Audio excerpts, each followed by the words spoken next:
Hey guys, tonight we begin with something surprisingly ordinary. Not dragons, not giant castles, not kings accidentally marrying their cousins for the 9th generation in a row.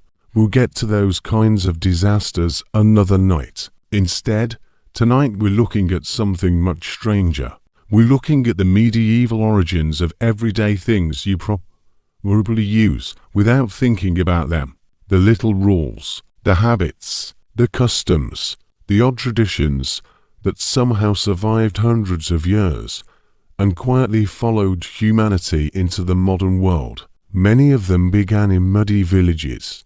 Others appeared in drafty castles full of nobles who had entirely too much free time. A few were invented by people desperately trying to solve problems that no longer exist. Yet somehow the solutions stayed. The problems vanished. The habits remained. Human beings are surprisingly good at that. We inherit customs the same way old houses inherit creaky floorboards. Nobody remembers why they're there. Everybody just keeps stepping around them. So dim the lights. Get comfortable. Maybe grab a blanket. And let's drift slowly back into the medieval world. A world where roads were bad. Medicine was worse. And almost everything smelled faintly suspicious. Our journey begins with something so ordinary that most people never question it. Standing in line. Today, waiting in a queue feels normal. Annoying, certainly, but normal. You stand, you wait, you pretend not to check your phone every 8 seconds. The concept feels obvious, yet medieval society wasn't always organized this way. For much of history, crowds simply crowded. Markets were chaos. People pushed forward. Merchants shouted. Customers squeezed into whatever opening they could find. The strongest elbows often won. Very sophisticated system. Over time, particularly in growing medieval towns, authorities began developing systems to organize crowds, especially around bakeries. Because bread was serious business. Bread wasn't a side dish. Bread was life. A failed bread supply could cause panic faster than almost anything else. So city officials increasingly regulated how bread was distributed. People lined up, not because they loved orderly behavior, because guards occasionally encouraged cooperation, sometimes with sticks. An underrated motivational tool throughout history. Slowly the habit became familiar, and centuries later, we still stand patiently in lines, usually without needing armed supervision. Usually. Now let's wander into another surprisingly medieval part of daily life. Last names. If your surname is Baker, or Smith, or Miller, or Cooper, you are carrying around a tiny medieval job description. Back then, villages were smaller. Everyone knew everyone, which sounds charming until you realize there were 12 men named William. At least, probably more. Medieval parents were not particularly adventurous with names, so distinctions became necessary. William the Smith, William the Miller, William who lived near the bridge, William with the crooked nose, William whose sheep escaped every Tuesday. Eventually these descriptions became family names. The original occupation disappeared. The surname stayed. Today someone named Baker might never have touched dough. Someone named Smith may struggle to assemble furniture. But the medieval labels remain attached, like little historical stickers. Speaking of names, let's float gently toward another medieval invention, the family dinner table. Now families have always eaten together, but the idea of everyone gathering around a dedicated dining table became increasingly important during the medieval period, especially among wealthy households. Large halls contained long tables where rank mattered enormously. Who sat where was serious business. The closer you sat to the Lord, the more important you were. Simple, elegant, terrifying. Imagine your entire social status being determined by chair placement. One awkward seating arrangement could ruin your week, possibly your life. Thankfully, modern dinner parties are much more relaxed, at least most of them. The medieval obsession with organized dining gradually evolved into modern table etiquette, which explains why some dining customs feel oddly formal. They're descendants of centuries-old status rituals. People once communicated social hierarchy through spoon placement. Human beings are wonderfully strange creatures. Now let's move towards something even more familiar. Weekends. The glorious weekend. The cherished pause between workdays. The sacred territory of sleeping late and ignoring emails. Its roots stretch back through religious traditions that shaped medieval Europe. The medieval calendar revolved around feast days, saints' days, holy observances, and religious rest. People worked hard, but they also stopped frequently, much more frequently than many modern workers might expect. Entire communities paused for celebrations. Religious festivals filled the year. Work rhythms followed church schedules. The result was a society where structured periods of labor and rest became deeply embedded, eventually evolving into the modern weekend system any of us know today. Though medieval peasants might be slightly confused by how much weekend time now involves staring at streaming services, then again, they might enjoy it. After all, entertainment options in the year 1250 were somewhat limited. You could attend a festival, listen to a storyteller, watch a pig wander through town, and honestly, that third option probably remained surprisingly popular. Now let's stroll into the curious history of doors, specifically knocking on doors. Today knocking feels obvious. You knock, you wait, hopefully someone answers. But medieval homes increasingly developed expectations around announcing your arrival, partly because privacy became more valued, partly because walking directly into someone's house could create complications, awkward complications, especially if dinner was terrible, or if someone was busy doing things they'd prefer not to explain. So knocking became a social signal, a polite request for entry. Simple, practical, remarkably durable. Centuries later, we still perform essentially the same ritual, though now it may involve doorbells, video cameras, and package deliveries. The medieval homeowner could scarcely imagine any of it, though they would absolutely understand ignoring unexpected visitors. That tradition remains timeless. Let's continue with another medieval inheritance. Curfews. Even the word itself comes from medieval practice. In many towns, authorities required residents to extinguish fires at a designated hour. Fire was terrifying. Entire cities could disappear overnight. Many did. A single spark could become catastrophe. So evening bells announced when household fires should be covered or controlled. The French phrase couvre-feu literally referred to covering fire. Over time the meaning expanded. Today curfews usually involve people rather than fireplaces, but the medieval origin still lingers, quietly in the language. One of countless examples of history hiding in plain sight. Now let's drift toward weddings, because medieval weddings contributed an astonishing number of traditions.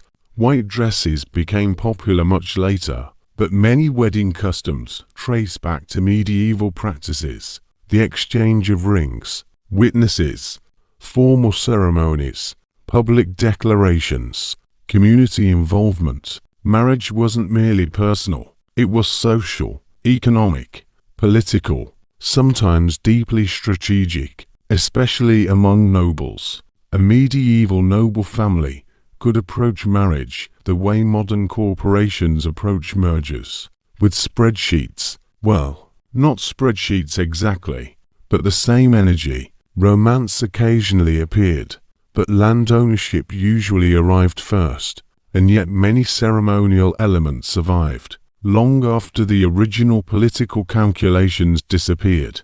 Today couples exchange rings, smile for photographs, and generally avoid negotiating livestock agreements.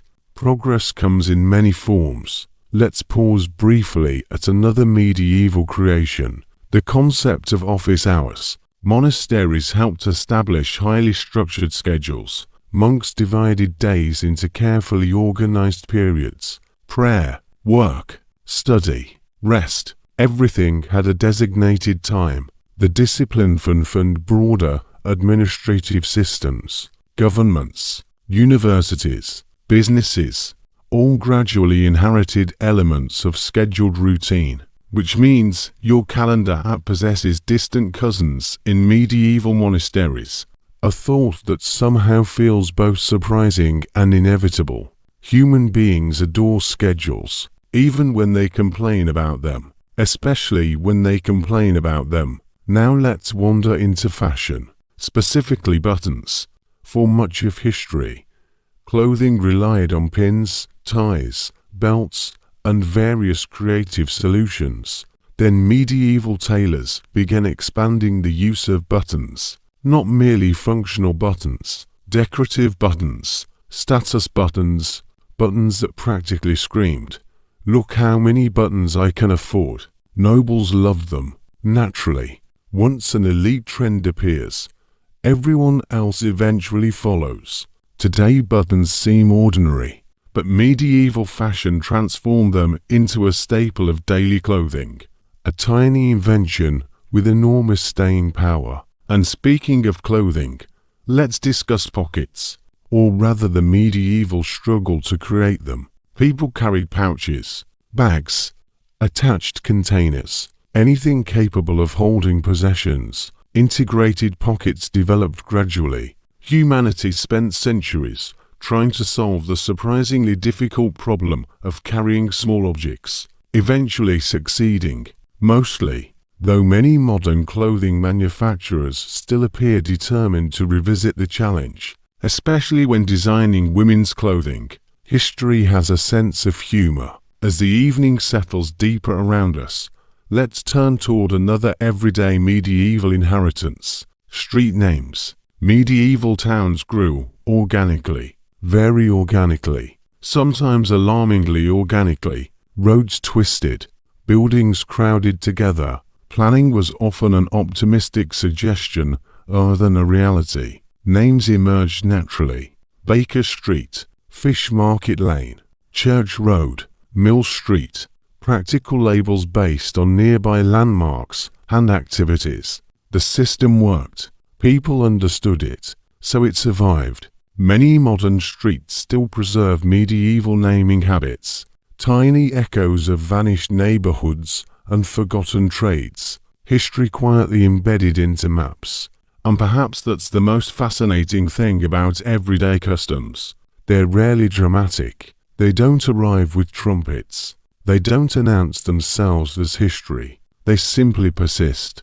One generation copies another, then another, then another, until nobody remembers where the tradition began. Yet the medieval fingerprints remain everywhere, in our names, our schedules, our meals, our weddings, our lines, our doors, our streets, even our weekends. The medieval world feels distant, yet pieces of it accompany us every single day. And as we continue our slow journey through these forgotten origins, we'll discover even stranger survivors, habits that cross centuries, rules that outlived kingdoms, and customs that stubbornly refuse to disappear.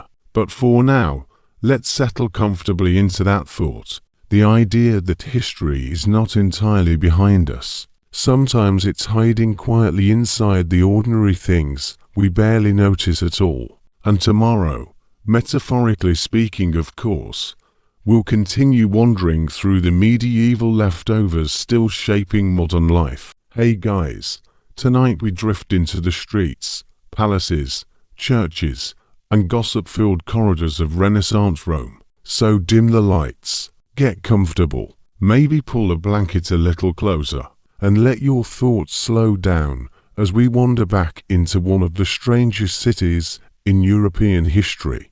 A city where cardinals rode through the streets dressed like princes, where wealthy families treated the church a little like a family business, where artists painted masterpieces while politicians plotted alliances, and where almost everyone seemed to know everyone else's secrets, or at least claimed they did, because Renaissance Rome was not just the spiritual center of Western Christianity, it was also one of the world's greatest rumor factories. People gossiped constantly. Nobles gossiped, servants gossiped, merchants gossiped, ambassadors sent entire reports to foreign kings describing who was feuding with whom. Sometimes these reports discussed important matters of state. Sometimes they basically amounted to 16th century celebrity gossip. Human nature has always been remarkably consistent. Today people scroll through social media.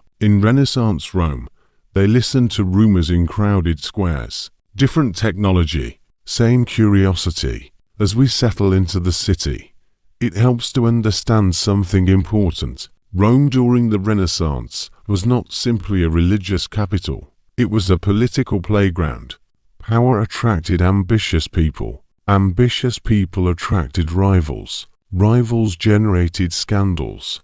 And scandals generated stories. Lots of stories. Some true, some exaggerated, some entirely invented. Because whenever enough powerful people gather together, reality and gossip begin dancing together in very confusing ways. Let's begin with one of the most influential families in Renaissance Rome, the Borgias. Of course, we're starting with the Borgias. Any conversation about Renaissance scandals eventually reaches them. It's almost unavoidable. The family became so famous for intrigue that later generations practically turned them into historical supervillains. Reality was somewhat more complicated, but only somewhat. The most famous member of the family was Pope Alexander VI. Before becoming pope, he was known as Rodrigo Borgia, a clever politician, an ambitious churchman, and a man who clearly believed celibacy was more of a suggestion than a rule. Rodrigo had multiple children. This was not exactly a secret. Everyone knew. Many people pretended not to notice. Others noticed constantly.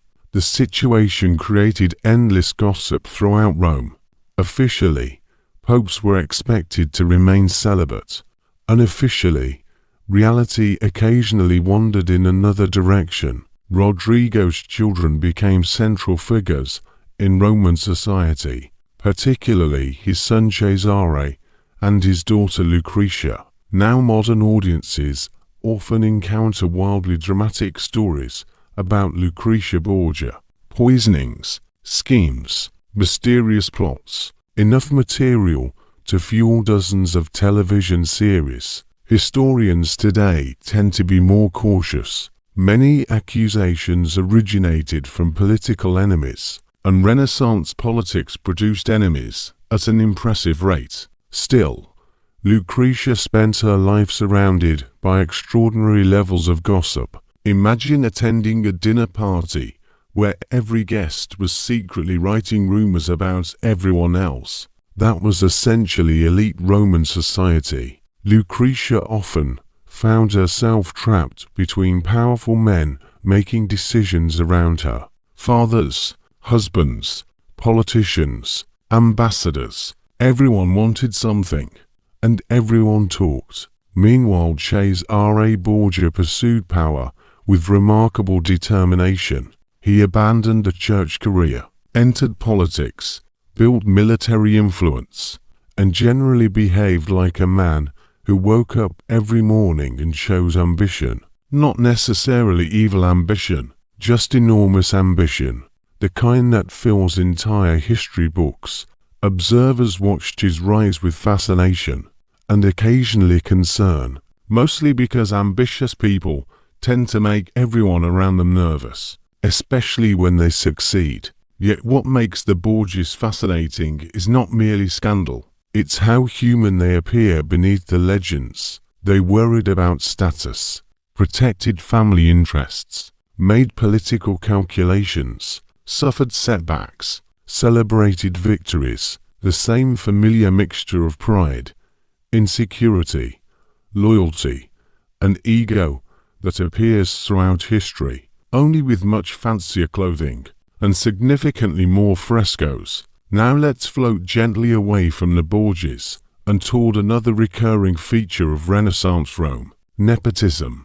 The word itself comes from the Italian word for nephew, which is already a clue.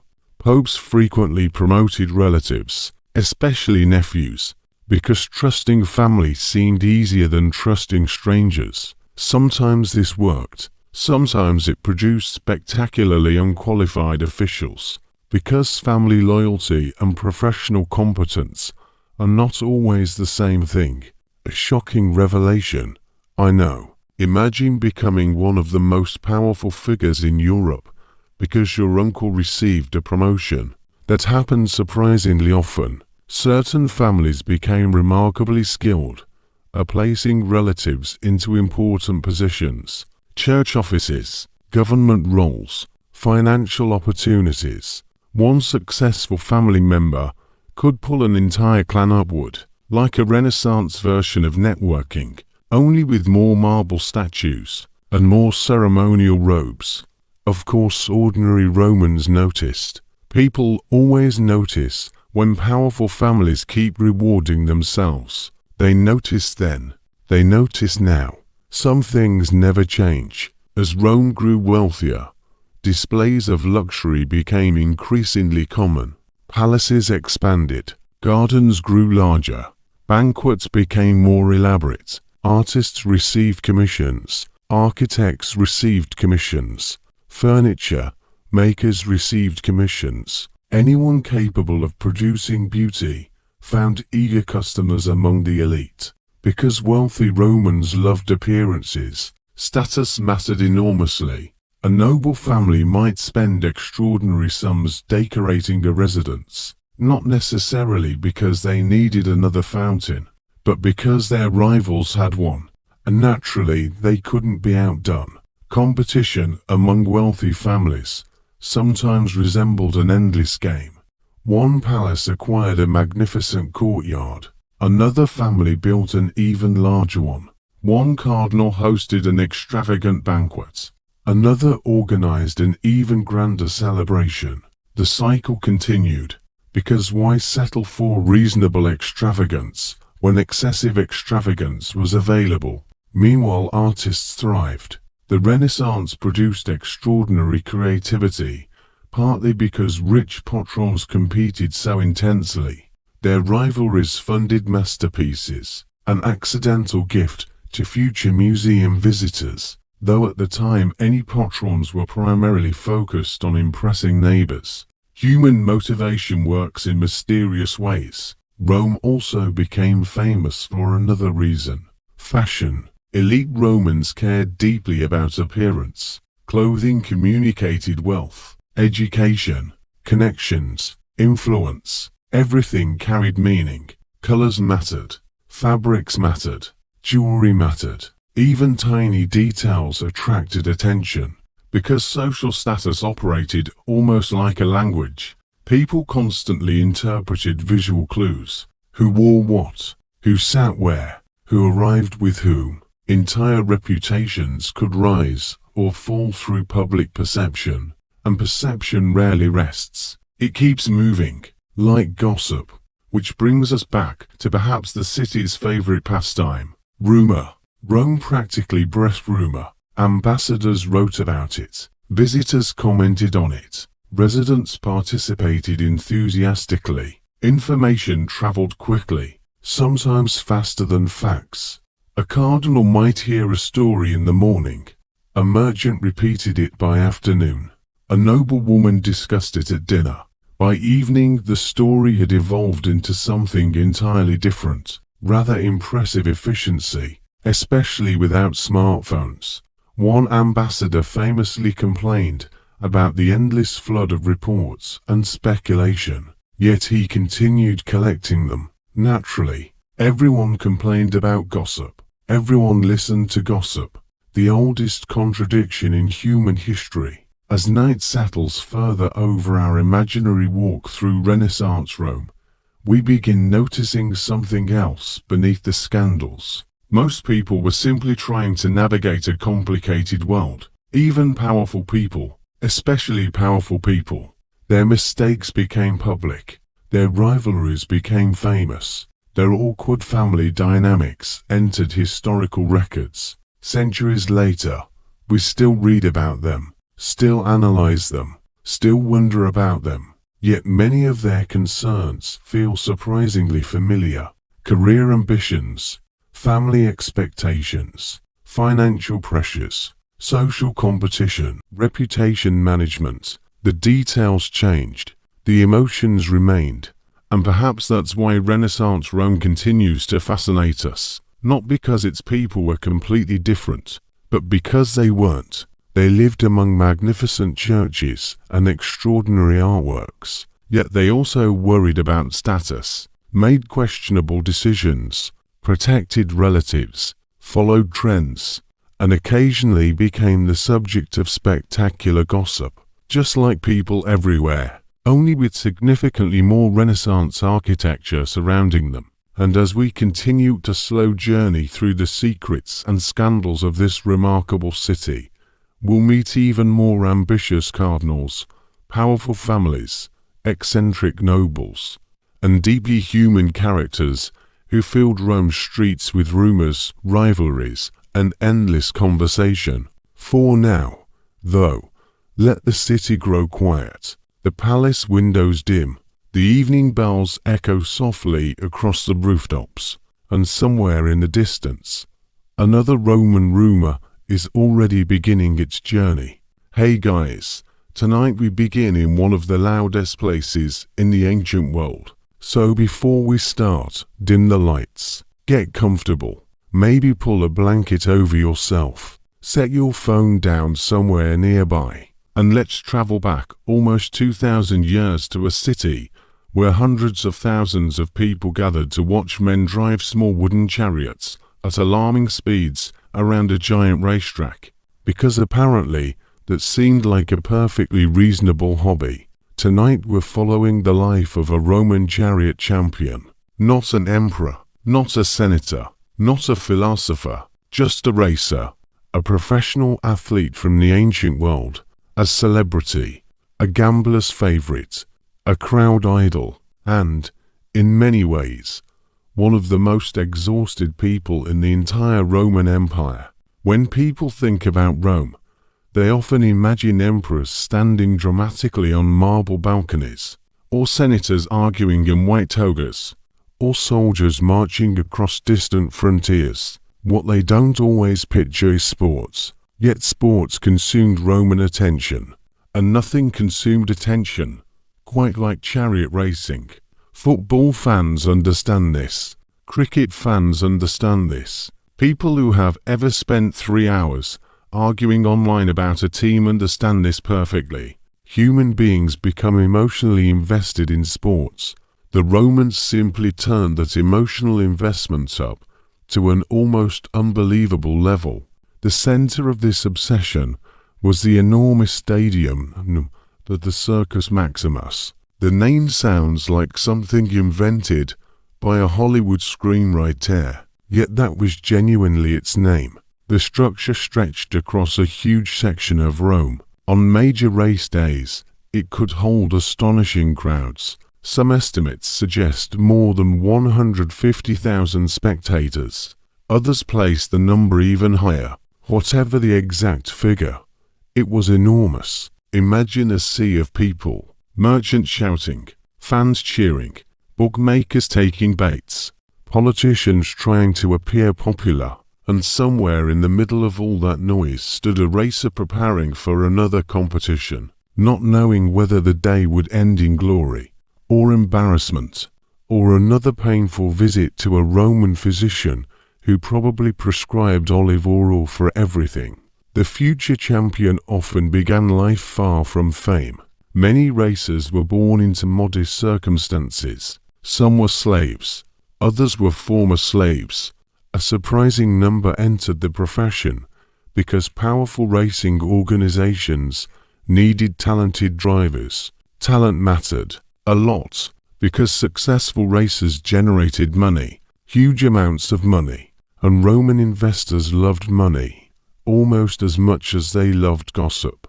A promising young driver might be noticed while working with horses. Perhaps he showed unusual courage, perhaps exceptional balance, perhaps he simply survived situations that would terrify everyone else. Whatever the reason, opportunities sometimes appeared, though opportunity in this context often meant climbing into a lightweight vehicle and risking catastrophic injury for public entertainment. Career counseling was different in ancient Rome. Our future champion might begin training as a teenager, sometimes even younger.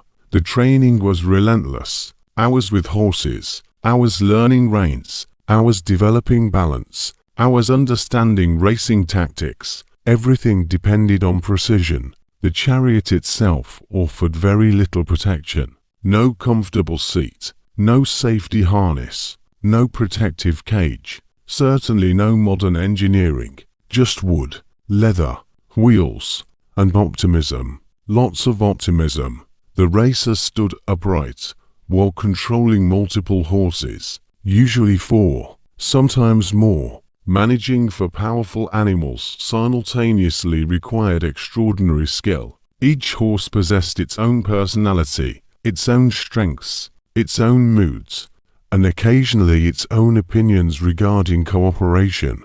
The champion needed to understand all of them. The relationship between racer and horses became intensely important. Success depended upon trust. The horses trusted the driver trusted the horses, and everyone collectively trusted that the wheels remained attached. A bold strategy, yet somehow it worked often enough to sustain the sport for centuries. As training continued, the young racer would join one of Rome's famous racing factions, the Blues, the Greens, the Reds, or the Whites. These were not casual teams. They were massive organizations, powerful businesses, political influences, social identities. Fans attached themselves to factions with incredible passion. A Roman citizen might support a faction for life. Arguments erupted constantly. Accusations flew freely. Conspiracy theories appeared whenever results proved disappointing. Again, remarkably familiar behavior. Humanity has not changed much. Imagine being a successful racer for the Blues. Every victory increased your popularity. Every defeat generated criticism. Thousands of people developed opinions about your performance. Many shared those opinions loudly. The ancient world had no social media, but it absolutely had public complaints. Soon our racer begins entering competitions. Race day arrives before sunrise. The city buzzes with anticipation. Spectators stream toward the Circus Maximus. Vendors prepare food. Gamblers prepare wagers. Officials prepare ceremonies. And racers prepare themselves mentally. The pressure is enormous. One mistake can ruin everything. A poor turn, a slow start, a tangled rein. Any small error becomes magnified at racing speed. The atmosphere grows louder. Crowds roar. Trumpets sound. The horses become restless. And then the gates open. The race begins. The champion launches forward. Dust rises. Wheels rattle. Hooves strike packed earth. The noise becomes overwhelming. Several chariots race together, each driver searching for position, each horse straining forward. Every participant understands the danger, because the most difficult part of the race is not speed, it's turning. The Circus Maximus featured turning posts at each end of the track. These corners created chaos. Drivers wanted the shortest route possible. Everyone moved inward. Everyone fought for space. Everyone attempted to gain advantage. Predictably, collisions happened. Frequently, Roman spectators even had a name for spectacular crashs, a naufragium, literally a shipwreck, which feels surprisingly appropriate, because chariots often exploded into fragments, wheels broke, horses scattered, drivers fell, dust filled the air. The crowd loved it. Of course they did. Ancient sports audiences appreciated drama. Some things never change. For the racers themselves, however, crashes represented genuine danger.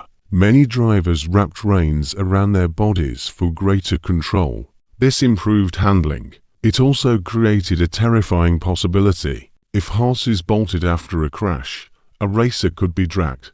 To address this, drivers carried knives. The knife allowed them to cut free during emergencies. A simple solution, assuming you remember to use it while hurtling through chaos at high speed. Not exactly a relaxing workplace environment, yet champions survived. And more importantly, champions won. Victories transformed lives. Prize money accumulated. Reputation expanded. Crowds remembered successful racers. Fans celebrated them. Poets mentioned them. Artists depicted them. Children admired them. For a brief moment, an athlete could become one of the most recognizable people in the empire.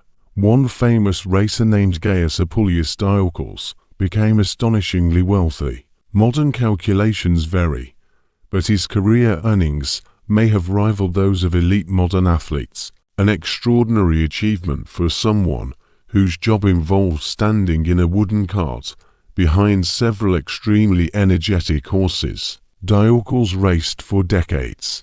He won hundreds of competitions, accumulated enormous wealth, and became a celebrity throughout the Roman world. Not bad for a profession that looked determined to shorten life expectancy. Yet success carried costs. Physical exhaustion never disappeared.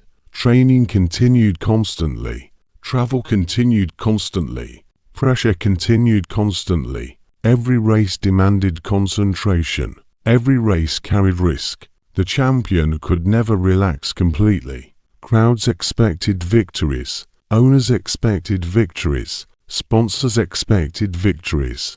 And if victories stopped arriving, public affection could fade surprisingly quickly. Sports fame has always been conditional. Fans adore winners. History repeatedly demonstrates this principle. Still, many champions developed extraordinary resilience. They learned how to manage pressure, how to recover from setbacks, how to endure criticism, how to remain focused while tens of thousands watched. That psychological endurance may have been as important as physical skill, because racing was not merely a contest of speed, it was a contest of nerves. As years passed, the champion aged, new racers appeared, younger competitors emerged, crowds discovered fresh favorites. Time continued its steady work. The same crowd that once celebrated a rising star or watched another generation arrive. Such is the rhythm of sports, ancient or modern. The details change, the pattern remains. Yet for a lucky few, retirement eventually arrived, and retirement itself was something of a miracle. Many racers never reached old age. The fortunate survivors sometimes retired wealthy, respected, comfortable, perhaps owning property, perhaps managing horses, perhaps telling stories about races won decades earlier. Human beings have always enjoyed revisiting former glories, especially athletes, and perhaps, on quiet evenings, our retired champion reflected on the strange life he had lived. The noise, the crowds, the victories, the injuries, the horses, the endless pressure, the endless excitement. A career spent balancing on wheels, while an empire watched. Not the easiest profession, not the safest profession, certainly not the calmest profession, but undeniably memorable. And as we continue our journey through the world of Roman racing, we'll discover even more about the rivalries, fortunes, superstitions, and daily struggles that shaped the lives of these remarkable athletes. For now, though, the Circus Maximus slowly empties, the crowd drifts home, the dust settles, the horses rest, and somewhere beneath the Roman evening sky, another exhausted champion prepares to do it all again tomorrow. Hey guys, tonight we begin beside one of the most important rivers in human history. So settle in, dim the lights, get comfortable, maybe pull the blanket a little closer, and let your mind drift back several thousand years to a world of golden deserts, distant temples, sleepy villages, and a river so important that an entire civilization built its existence around it. Tonight we're talking about the Nile, not the pyramids, not the pharaohs, not the treasure-filled tombs that usually steal all the attention. Those things are certainly impressive, but tonight our focus is something quieter, something far more important to everyday life. We're talking about engineering, the slow, patient work of controlling water, because long before modern dams, satellites, pumps, and concrete canals, ancient Egyptians were attempting one of the most ambitious projects in human history. They were trying to understand a river, and more importantly, they were trying to convince that river to cooperate, which, as anyone who has ever dealt with nature can tell you, is not always an easy conversation. The Nile was both a blessing and a problem, a wonderful combination. Every year the river flooded, water spread across the land, rich black soil settled across the fields, farmers celebrated, crops grew, communities survived, everyone was happy, at least temporarily, because while floods brought life, they also brought uncertainty. Too little water created trouble. Too much water created different trouble. The ideal flood needed to arrive at the ideal time and reach the ideal height, which sounds simple until you remember that rivers are famously uninterested in human schedules. The Nile did what it wanted. Ancient Egyptians simply had to adapt, and so, generation after generation, they watched, measured, recorded, observed. They became some of the most careful environmental observers in the ancient world. A farmer standing beside the river around 2500 BCE probably knew more about flood patterns than many people today about their local weather. His livelihood depended on it. His family's survival depended on it. His village depended on it. The Nile wasn't background scenery. It was the center of existence. Everything revolved around it. Ancient Egyptian civilization stretched along the river like a ribbon. To the east and west lay vast deserts. Beautiful perhaps, but not especially useful for growing food. The river created a narrow green corridor through an otherwise harsh landscape. Without the Nile, Egypt as we know it simply wouldn't have existed, which explains why Egyptians treated the river with enormous respect, and occasionally a little anxiety. The annual flood became one of the most anticipated events of the year. Imagine waiting for something absolutely essential to your survival every year, without knowing exactly how successful it would be. That was life along the Nile. And over time, Egyptians began developing increasingly sophisticated ways to manage this uncertainty. This is where engineering enters the story. Not dramatic engineering, not giant machines, not roaring engines. Ancient engineering often moved quietly. A ditch here, a canal there, a basin carefully shaped by human hands. Thousands of small improvements gradually transforming the landscape. The Egyptians became masters of basin irrigation, a deceptively simple system. Water entered large enclosed fields during flood season. The water remained trapped for a period. The soil absorbed moisture. Rich sediments settled. Eventually excess water drained away, leaving fertile land ready for cultivation. Simple in theory, complex in practice, because maintaining thousands of acres of irrigation hired organization. An organization required people, lots of people. Canals needed cleaning, banks needed repair, water levels needed monitoring, records needed keeping. Someone had to coordinate everything, and that meant governments. One reason Egypt developed such a powerful centralized state was because irrigation demanded cooperation. A single farmer could not control the Nile. Entire communities working together sometimes could, at least partially. Let's drift for a moment into one of the most fascinating aspects of this system: measurement. The Egyptians loved measurement. They measured fields, they measured harvests, and most importantly, they measured the river. Special structures called millimeters appeared in various locations. These devices allowed officials to track water levels. At first glance, a Nilometer looked surprisingly modest. No flashing lights, no digital displays, no smartphone app, just carefully designed structures for observing water height. Yet these measurements were incredibly valuable. Water levels predicted agricultural success. Agricultural success predicted tax revenue. And tax revenue interested governments then just as much as it interests governments now. A good flood meant prosperity. A poor flood meant concern. The numbers mattered, which made the humble Nilometer one of the most important scientific tools in ancient Egypt. And speaking of science, ancient Egyptian engineers gradually accumulated centuries of practical knowledge. They understood slopes, water flow, construction techniques, soil behavior, not always through written theory, but through observation and experience. One generation taught the next. Mistakes became lessons. Lessons became traditions. Traditions became systems.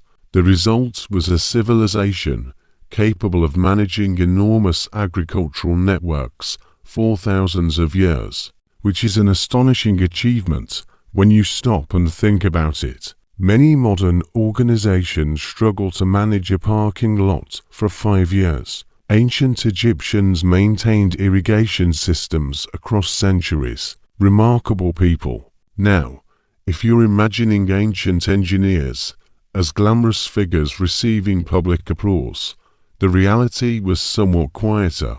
Most engineering involved labor, endless labor. Workers digging canals under the sun, supervisors checking progress, officials recording measurements, teams hauling materials. Not exactly cinematic, but absolutely essential. History often celebrates kings. The river was controlled by workers, thousands upon thousands of workers. Their names rarely survive, yet their efforts shaped one of history's greatest civilizations. The pharaoh might receive credit. The canal digger did the actual digging, an arrangement familiar throughout history. As centuries passed, Egyptian engineers expanded their capabilities. Canals connected settlements. Water distribution improved. Agricultural production increased. Populations grew. Cities expanded. The relationship between humans and the Nile became increasingly sophisticated. Not perfect, never perfect. Nature remained powerful. Floods still varied. Drought still occurred. Problems still emerged. But the Egyptians continually adapted. And adaptation may be the greatest engineering skill of all. One particularly fascinating challenge involved transportation. Because the Nile was not merely a source of water, it was also a highway. A remarkably efficient highway. Moving goods over land in the ancient world was exhausting. Moving goods by river was far easier. So the Nile became Egypt's main transportation network. Stone for monuments, food supplies, timber, trade goods. Everything moved along the river. Engineers and boat builders constantly improved techniques. Harbors developed. Loading systems evolved. Navigation knowledge expanded. The river connected the kingdom, Without it, maintaining centralized authority would have been vastly more difficult. The Nile wasn't simply supporting Egypt. In many ways, it was Egypt. As evening settles over our journey, imagine standing beside the river 4,000 years ago. The flood waters slowly rising, farmers watching carefully, officials making measurements, workers preparing canals, boats drifting along the current, temples reflecting in the water, and everywhere, people depending upon systems built by generations before them.